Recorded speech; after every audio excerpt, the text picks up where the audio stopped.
মদিনার সব সন্তানরা মদিনার বাজারে গেছে কাপড় কেনার জন্য। আমরা যে নবীর নওয়াজা, আমরা যে জান্নাতের সরদার, কালকে যদি আমরা এই ছিঁড়া কাপড় পরে গার মধ্যে যাই, মদিনার সব সন্তানরা আমাদেরকে দেখে ঠাট্টা করবে, মজা করাবে, বলবে এরা নাকি জান্নাতের সরদার আর ছিঁড়া কাপড় পরে গার মধ্যে এসেছে। মা গো, নানাকে খবর দাও যিনি আমাদের কাপড় নিয়ে আসে, আমরা নতুন কাপড় পরে গার মধ্যে যাব। বলুন সুবহানাল্লাহ। কথা বুঝা আছে? যখন ইমাম হাসান ইমাম হুসেন মা ফাতিমা জননীকে বললেন, তো মা ফাতিমা জননী বললেন, তোমার বাবা গেছে মদিনা শরীফের বাজারের মধ্যে, আসবে বেটা, তোদের কাপড় নিয়ে আসবে, না যদি নিয়ে আসে তোদেরকে নিয়ে যাবে বাজারের মধ্যে, তোমাদেরকে দেখে কাপড় দিয়ে দিবে। বাচ্চা খুশি হয়ে গেলেন। ঠিক আছে, বাবা আসবে। গেটের দরজার মধ্যে বসে আছেন হযরত ইমাম হাসান ইমাম হুসেন। হযরত আলী এলো না, রাত কাফি হয়ে গেলেন, খুব বেশি রাত হয়ে গেলেন। মদিনার সব সন্তানরা নতুন নতুন কাপড় পরে নিয়ে এসেছে। হযরত ইমাম হাসান ইমাম হুসেনকে বলছে, তোমরা নতুন কাপড় দিলা? বলে না, নিয়ে বাবা এসে গেছে, এখনো আসেনি, যাবে, আসবে বাবা, তারপরে আমরা যাব, কাপড় দিব। আল্লাহ, রাত কাফি হয়ে গেল। আমার আল্লাহ বলে, শোনো ও আমার বান্দা বান্দীরা,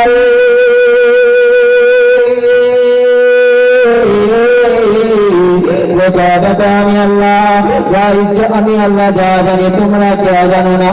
আমি আল্লাহ আমি আল্লাহ আমি আল্লাহ যাকে ঝগড়া কেউ কমাতে পারবে না, যার কমিয়ে দেবে কেউ বাঁচাতে পারবে না। দেখো আমার বান্দা বান্দীরা রে,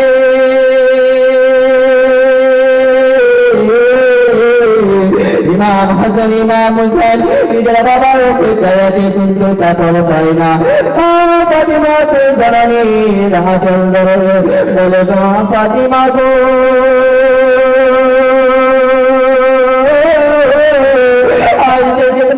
সকাল বেলায় যাবেন আমার দেবে না, আমাদের এখনো নতুন কাপড় হয়নি। মা গো, নানাকে কাপড় দাও, নানা যদি নতুন কাপড় নিয়ে আসে।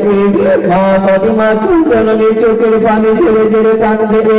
আল্লাহ রাব্বুল আলামিনের কাছে দোয়া তুলে দোয়া করে আল্লাহ রাব্বুল আলামিনের কাছে বলে, মা গো,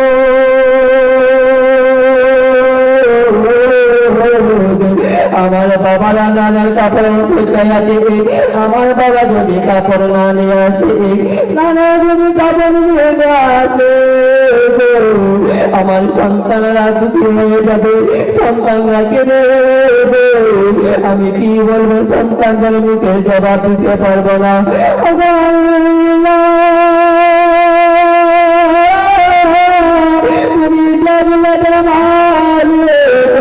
আল্লাহ, তুমি আমার যোগ্যের আমার বাবা যদি নতুন কাপড় নিয়ে আসে। যখন মা ফাতিমা জননী কেঁদে কেঁদে দোয়া করতে লাগলেন, বেরাদের রাত কাটে যায়, সন্তানরা তিন দিনের ভুকা, একবেলা খেতেন কিন্তু আর খাবার জুটত না। সকালবেলা ঈদের নামাজ পড়বে, আবার মা ফাতিমা জননীকে বলে, ফাতিমা আমাদের কাপড়ে ব্যবস্থা হয়েছে কি হয়নি? আমার মা ফাতিমা জননী বলে, ও বাবা হোসেন রে,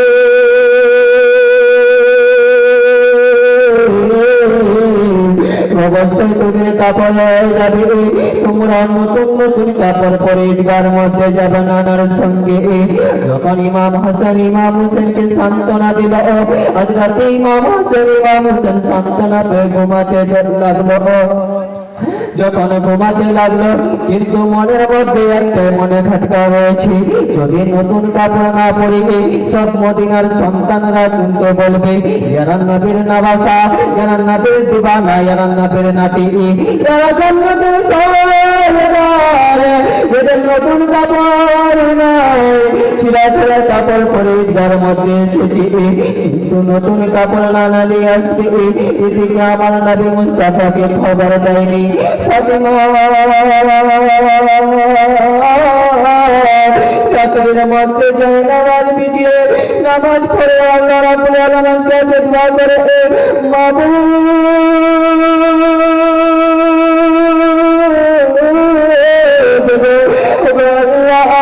আমি সন্তানকে বলে সন্তান নতুন কাপড় দিবে তোদের নানা, যদি আমার নবী না নিয়ে আসে কাপড়, আমার যদি বাবা না নিয়ে আসে কাপড়, তাহলে আমি সন্তানদেরকে মুখ দেখাতে পারবো না। আমার সন্তান হযরত ইমাম হোসেন বলবে নবীর বেটি হয়ে জান্নাতের সরদারিনী হয়ে মিথ্যা কথা বলছে, কিন্তু আল্লাহ তুমি জাগলে মালিক, তুমি যদি আল্লাহ রক্ষা না করো আল্লাহ রক্ষা করবে গো আল্লাহ, তুমি অবশ্যই আমার তুমি রক্ষা করিও। আমার আল্লাহ রাব্বুল আলামিন হযরত মা ফাতিমাকে জননীর চোখের পানি ছেড়ে যখন দোয়া করতে লাগলেন, আল্লাহ রাব্বুল আলামিন ফট করে দোয়াখানাকে কবুল করলো। হযরত জিবরাইলকে বলে, শোনো জিবরাইল,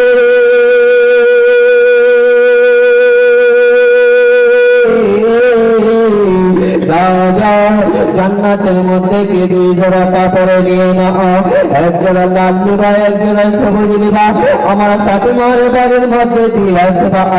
আমার ফাতিমাকে দেখে দোয়া করেছে, আমি নবীর বেটির ফাতিমার চোখের পানি বরদাস্ত করতে পারি না। যাও ফাতিমার ঘরের মধ্যে গিয়ে তুমি ওই দুই জোড়া কাপড় দিয়ে দিবা, তার সঙ্গে সঙ্গে তুমি খেজুর বেদানা আপেল যা জান্নাতের মধ্যে ফল ফুলারি রয়েছে তুমি তাও ফাতিমার বাড়িতে দিয়ে দিবা। আল্লাহর হুকুম হয়ে গেল, আমার ফাতিমার বাড়িতে হযরত জিবরাইল রাদিয়াল্লাহু তাআলা আনহু দুই জোড়া কাপড় দিল আর খাবার সামান নিল আর ফাতিমার বাড়িতে আসলেন। বলুন সুবহানাল্লাহ। কথা বুঝতে পারছেন বাপ? পারছেন না? আচ্ছা বাবা একটা কথা বলবো, রাগ করবেন আপনারা? রাগ করবেন না? আচ্ছা যেটা ফাঁকা রাস্তা আছে বা ফাঁকা যে জায়গাটা আছে ওটা ভরা দিলে খুব ভালো লাগবে বাবা। চলে এসেন তো, একটু ভরে দেন বাবা, খুব ভালো লাগবে।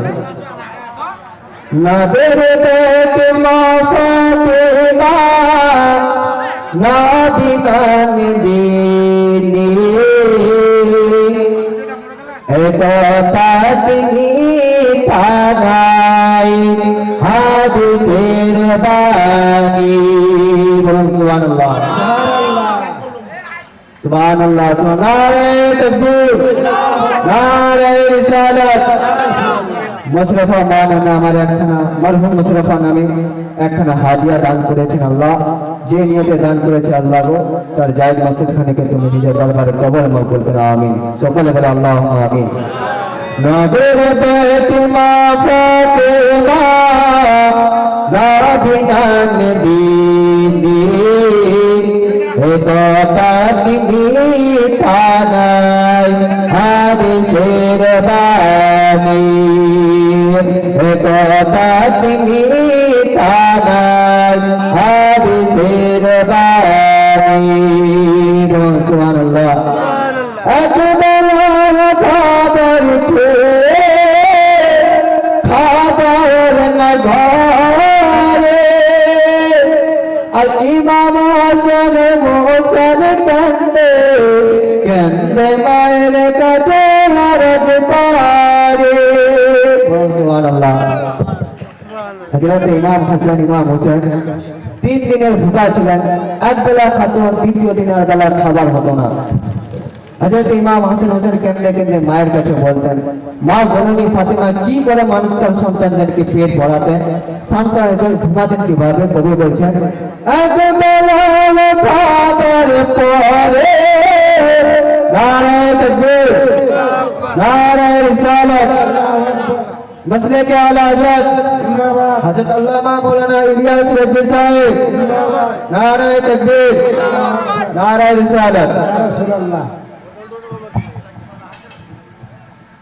আগবেলা খবর পরে খবর নজরে আর ইমাম হাসান হোসেন কান্দে কান্দে মায়ের কাছে রাজদারে কোরআন পাকে বন্দায় তাদের গো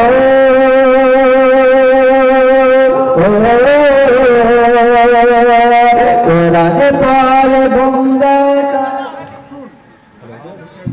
কোরআন পাকে বন্দায় তাদের মধু মাথাবানি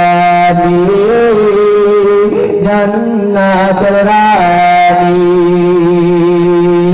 নবীর বেটি মা ফাতেমা নবী নাম দিনী কথা মিথ্যা নাই হাদিসের বাণী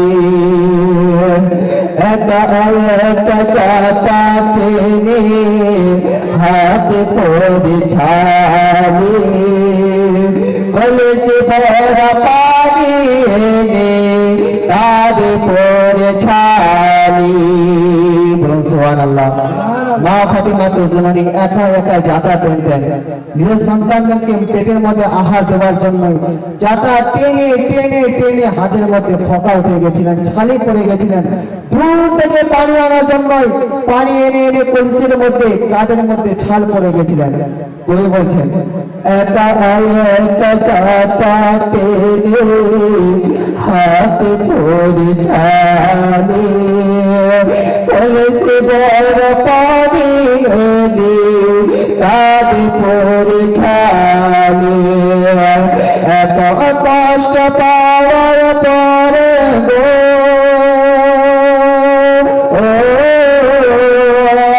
এত কষ্ট পাওয়ার পরে চাইনি আলির কাছে কিছু নবী নাম দিনে নবীর বেটি মা ফাতেমা নবী নাম দিনে কথা তিনি তানা